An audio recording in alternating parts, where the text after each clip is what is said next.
Hello everyone. ఇవాళ మనతో పాటు ఉన్నారు creative director and political analyst Geetha Krishna garu. వారితో మాట్లాడదాం. Hello sir. Hi. Sir, Jagan మళ్ళీ సజ్జలకే పట్టం కట్టారు అని చెప్పేసి ఒక న్యూస్ వస్తుంది. సో ఉన్న సీనియర్ లీడర్స్ నే మళ్ళీ అదే ప్లేస్ లో రీఅపాయింట్ చేశారని.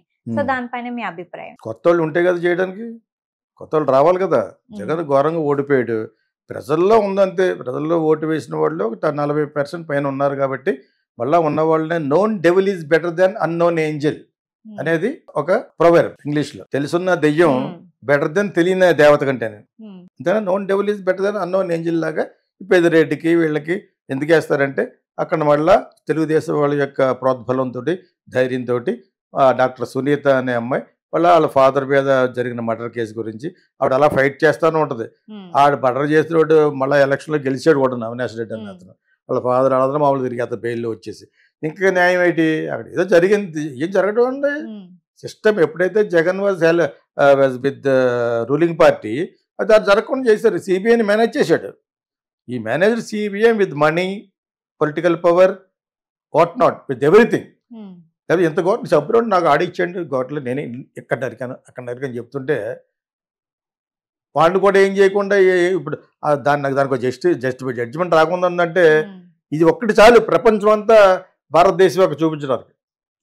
ఇక్కడ జస్టిస్ ఎలా ప్రివేల్ అవుతుందని చెప్పడానికి ఇటువంటి 2-3 ఎగ్జాంపుల్ చాలు.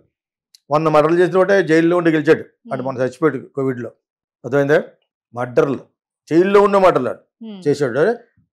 వాడు కర్మ ఏం చేసింది? ఇంకేంటి, మన ఎవరో కంట్రోల్ చేయలేకపోతున్నారు. కృష్ణుడు శిశువాళ్ళని అంటాడు 100 తప్పుల తర్వాత వదులుతానని. ఆ విధంగా వదిలేడు.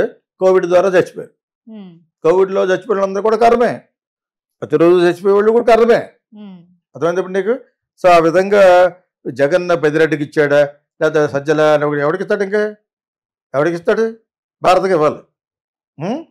అంచేత ఉన్న వాళ్ళకే ఇస్తాడు. ఎవరైతే ఎక్కడ బంగారం ఎక్కడ పాడేసుకుని అక్కడే వెతుక్కోవాలాగా వాళ్ళే బాగా తినేశారు. జీర్ణం కానంతలో ఆ లెవెల్లో తినేసి ఉన్నారు. వాళ్ళకే ఇస్తారు సజ్జల, పిల్ల సజ్జల, ప్లస్ ఏమో కడపలో పిల్ల సజ్జల. చిన్నప్పుడు ఎలా జంతువులు అని కూడా మాట అనమాట. అలాగే పిల్ల సజ్జల అటు పెద్ద ఫ్రాడ్. సో వీళ్ళంతా అతను కృష్ణారెడ్డి ఇంకా చాలామంది ఉన్నారు కదా జగన్ పక్కన ఉన్నవాడు. వీళ్ళంతా అవినాష్ రెడ్డి వీళ్ళందరికీ ఈయన జరగాలంటే ఆ గ్రూప్లో అలా పట్టుకోవాలి. What are you? One can tell by looking at your friends అని ఎన్నిసార్లు చెప్తాను అనేది. నువ్వు ఎటువంటి దానివో నేను ఎటువంటి వాడినో నా ఫ్రెండ్స్ని చూస్తే చాలు. నేను అఫ్కోర్స్ నేను అటువంటి బెస్ట్ ఫ్రెండ్స్ ఎవరు నాకు ఉండరు, పెట్టుకోను. నాకు నేనే బెస్ట్ ఫ్రెండ్. అర్థమైనప్పుడు అంచేత నన్నే చూడాలి మీరు. నేను అవకాశం ఇవ్వను. బికాజ్ చాలామంది దొంగ నాకుడులు కాబట్టి బెస్ట్ ఫ్రెండ్స్ ఉండరు ఈ రోజుల్లో. పెళ్ళమే ఉండదు. ఇంకెందుకంటే ఏం చెప్తారు? అంచేత ఆ సామెత కొంచెం పలచబడిపోయింది. Known devil is better than unknown angel మట్టుకు ఉంది. ఆ విధంగా ఇప్పుడు ఎవరు లేకపోతేనే ఆ 11 మందే మీటింగ్కి రారంటే 2-3 వస్తారు. ఆ ఎదురుకుండా దానికి మళ్ళా ఒక ప్రోటో దాన్ని ఏమంటారు మాక్ వేసాం దానికి బట్టి ఉన్నది 4 ఒక టీ తాగుతుంటాడు. ప్రెస్గా ఇక్కడ మట్టుకు 2-3 కెమెరాలు పెడతారు. లేదా వాళ్ళ సాక్షులు తీసేసి మొత్తం ఇచ్చేస్తారు. ఇంకా మాక్ ఏంటిది? సో అదొక బ్లాక్. అంచేత ఉన్న వాళ్ళకి ఇవ్వటం అంటే ఇంకా వాళ్ళే ఉంటారు. ఎవరు ఉంటారు కొత్తగానే? ప్రజల్లో ఉన్నంత మాత్రాన్ని ఎవరు ఉంటారు? డబ్బులు బాగా సంపాదిస్తున్నారు. నువ్వు సంపాదించిన డబ్బులు నాకు ఇచ్చే అండవు. నువ్వేమంటాడు? ఇంకా నువ్వు సంపాదించుకుని నీదే.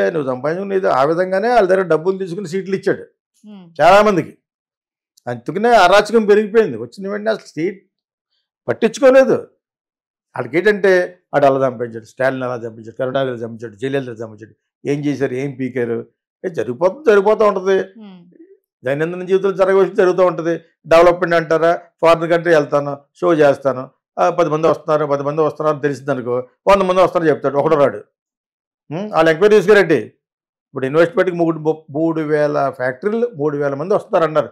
అందులో కొంత నిజంగా జరిగించాడుకోండి చంద్రబాబు నాయుడు, ఇంకా అందుకంటే ఏంటి? నిజంగా అన్ని వస్తే మన స్టేట్లకే బెటర్ కదా. అక్కడైనా ఇక్కడైనా తెలుగు స్పీకింగ్ స్టేట్స్లో ఎక్కడికి ఏది డెవలప్ అయినా ఇట్స్ గుడ్ ఫర్ ఆల్. నేను ఎప్పుడు కూడా ప్రజల వాయిస్గానే ఉంటాను. అలా చెప్పని రోజున ఒక పార్టీకి వంత పలికి రోజున నేను బానేస్తాను మీడియాలో, సోషల్ మీడియాలో. ఐ ఓన్లీ టాక్ ప్రజలకి ఉపయోగపడేటట్టు తెలియపరచడమే నా వంతు. ఎవరి పార్టీ కాదు, ఇంకా అడుగుతున్నారు ఈ మధ్యన కొంచెం మీరు తెలుగుదేశానికి కొంచెం బాగానే మాడతారు. ఇప్పుడైతే ఎప్పుడూ మాడతాను, వాళ్ళు బాగా చేస్తే ఎప్పుడూ మాడతాను. తెలుగుదేశం ఫర్గా ఉన్న వాళ్ళు బాగా చెప్తారన్నట్టు నేను ఎప్పుడు చెప్పడం లేదే. కాకపోతే నేను ఒకరి గురించి ఎప్పుడు బాగా చెప్పను, ఏది జరుగుతుందో చెప్తాను అంతే. అటువంటి ఛానల్లో నా దగ్గరికి వస్తూ ఉంటారు. ఇప్పుడు కొంచెం ఇదిగా అయ్యారు కదా అంటే నేను ప్లేట్ మార్చానా, ఎవరు నువ్వు చెప్పాను మాట. నేను అప్పుడిప్పుడే మాడతాను, మీరు ఎడిట్ చేస్తే ఒప్పుకొని చెప్పాను. బై మిస్టేక్ మీరు వచ్చేసరికి నా దగ్గరికి నేను మాట్లాడిన దాంట్లో మీ పార్టీలో ఉన్న వాళ్ళకి కొంచెం ఏమన్నా బ్యాడ్ వాళ్ళు చెప్పి నిజం చెప్పేసానుకో, అవి కట్ చేస్తాం బట్టి వచ్చి కొడతాను చెప్పాను. డోంట్ కమ్ టు మీ, నేను అలాగే మాట్లాడతాను. నా వాయిస్ని కట్ చేయడానికి నువ్వెవడరా, నాకు కావాలనే కదా మీరు వచ్చారు, ఎవరైనా నేను అలాగే మాట్లాడతాను. నా అభిప్రాయం ప్రజల అభిప్రాయం, నా మాట ప్రజల మాట. అంటే ప్రజలకు అన్యాయం జరగకూడదు, ప్రజలకు న్యాయం జరగాలి, స్టేట్కి న్యాయం జరగాలి, స్టేట్కి డబ్బులు రావాలి. మీరు డబ్బులు సంపాదించుకుంటారని అన్న మేము ఓట్లేసింది, సరే పని లేదు ఎట్లా ఎవరికన్నా. ఓటింగ్ వెళ్ళటమే పెద్ద ప్రాసెస్ ఈ రోజుల్లో. ఎండల్లోంచి వాళ్ళలోంచి వెళ్తారు, వెళ్ళి నువ్వు సంపాదించుకోరా, నువ్వు గెలరా, పలానాడికి గెలిస్తే వాడి ఫ్యామిలీ సంపాదించుకుంటారు. కానీ ఇప్పుడు అలా ఉన్నది. స్టేటుల్లో చూస్తే అదే పరిస్థితి. స్టాలిన్ అయ్యాడు, అయిన నెలలకే 30,000 కోట్లు వేసారట. 30,000 కోట్లు. ఇంకెంతకంటే ఏంటి దోపిడీ. శ్రీకృష్ణ సినిమాలు తీసేవాడు, అందులో మంచి మంచి డైలాగులు ఉండి. గోపీచంద్ ఇప్పుడు హీరో ఉన్నాడు కదా, గోపీచంద్ అని అతను విశ్వం సినిమాలు యాక్ట్ చేశాడు. వాళ్ళ ఫాదరు మంచి సినిమాలు చేసేవాడు. ఇటువంటి రామోజీరావు గారు కూడా డైరెక్ట్ చేశాడు, నేను చాలాసార్లు చెప్పాను. సచేత అతని సినిమాలు ఇప్పుడు బాగా పనిచేస్తాయి. ఆడు దొంగనాకుడికి సార్ అటు సీట్ ఇవ్వకూడదు సార్ అంటే అంటూ ఉంటాడు ఒక క్యారెక్టర్. సుత్తివేలు క్యారెక్టర్ ఏదో అది ఎవరో మన రామోజీరావు గారి సినిమా అనుకుంటా ప్రతిఘటనలో. అలాగా అప్పటి నుంచి ఇప్పుడు అసలు మార్పు రాలేదు, ఇంకా ఘోరం అయిపోయింది. వీళ్ళని గెలిపించడం, వాళ్ళు డబ్బులు సంపాదించుకోవడం, కంటి తుడుపు కోసం 4-5 ఫ్యాక్టరీలు వస్తున్నాయని చెప్పడం. ఇది ఎప్పుడు మారుద్ది? మారాలంటే ముందు ఎస్టీలకి ఎన్నో ఉన్నాయి కదా, అది ఆ రిజర్వేషన్ కట్ చేసి పేదవాడికి ఇవ్వాలి. అందరికీ అన్ని క్యాస్టులలోనూ పేదవాళ్ళు ఉన్నారు. కమ్మల్లో ఉన్నారు, బ్రాహ్మిన్స్లో ఉన్నారు, రెడ్డిస్లో ఉన్నారు, కాపుల్లో ఉన్నారు, క్షత్రియులో ఉన్నారు, మాలలో ఉన్నారు, మాదిగలో ఉన్నారు, అందులో ఉన్నారు. వాళ్ళందరికీ సమానంగా ఇవ్వాలి. చెప్తే వాళ్ళందరికీ ఇవ్వటం అది ఎప్పుడైతే అది పోనని చెప్పి ఇండియా బాగుపడదు, బాగుపడ్డే పడదు. అన్యాయాలు వాళ్ళు ఒక్కడికైనా జరుగుతుంది. ఇప్పుడు ఏ లెవెల్కి వెళ్ళిపోయారంటే అంటే నన్ను దళితులను చూడకుండా నన్ను పోలీసులు వచ్చి అరెస్ట్ చేశారండి. నువ్వు ఏదో పని చేస్తే అరెస్ట్ చేయరా, దళితులు అయితే ఏంటి? నేను ఎన్నిసార్లు ఎందుకు చెప్తానంటే నాట్ కరెక్ట్. వాళ్ళలో అది పెట్టిన ఈ పొలిటికల్ లీడర్స్ తప్పది. మనుషులు చిన్న పిల్లల తెలియదాగులకే. సో అది పోయే వరకు భారతదేశం బాగుపడదు. అది పోదు, ఎందుకంటే ఓట్లు వేసేవాళ్ళు వాళ్ళు ఒక 50% ఉన్నారు కాబట్టి ఇలాగే ఉంటుంది. నువ్వు ఎన్ని మోడీయో ఎవరు వచ్చినా కానీ ఇలాగే ఉంటుంది. వాళ్ళకి ఇష్టం లేదు రిజర్వేషన్ ఇవ్వటం. ఏం చేస్తారు ఓట్లు, వాళ్ళకి ముస్లిమ్స్ అంటే ఇష్టం లేదు, వాళ్ళకి బీజేపీకి ఓట్లు కావాలి కాబట్టి అక్కడక్కడ ముస్లిం లీడర్స్ని సన్మానిస్తూ ఉంటారు. కానీ వాళ్ళు నమ్మరు. They will never believe BJP. అది వేరే విషయం. ఇది మట్టుకు జరగాలి. ఎస్టీలకి రిజర్వేషన్ ఎత్తుపాటేసిన రోజునే భారతదేశమే బాగుపడదు. అందరికీ ఇవ్వాలి. డబ్బు లేని వాళ్ళు ఎత్తమంటే వాళ్ళు అసలు ఇవ్వకుండా వదట్లేదు. నేను అందరికీ ఇవ్వాలి. పేదరికపు రేఖ కింద, దానికంటే కిందగా ఉన్న వాళ్ళకి ఇవ్వాలి. దాన్నే బీపీఎల్ అంటారు, బిలో పవర్టీ అంటే పేదరికం లైన్. ఇప్పుడు నేను 100 సార్లు చెప్పుంటాను, ఇంకో 100 సార్లు చెప్తాను, దాని తర్వాత చెప్పడం మానేస్తాను. అర్థమవుద్దని జనాలకు అర్థమవుతుంది. ఏంటి చెప్తున్నాడు బీపీఎల్ ఏంటి, బీపీఎల్ టీవీ చూసాను కానీ ఎప్పుడు చూడలేదు అనుకుంటాడు. బీపీఎల్ అంటే బిలో పవర్టీ లైన్, పేదరికపు రేఖ ఉంటుంది కదా, తింటానికి కూడా తిండి లేకుండాను, పెళ్ళి చేయకుండాను వాళ్ళకి హెల్ప్ చేయాలి చదువు కోసం. That is called BPL, below poverty line. అందరికి ఇవ్వాలి.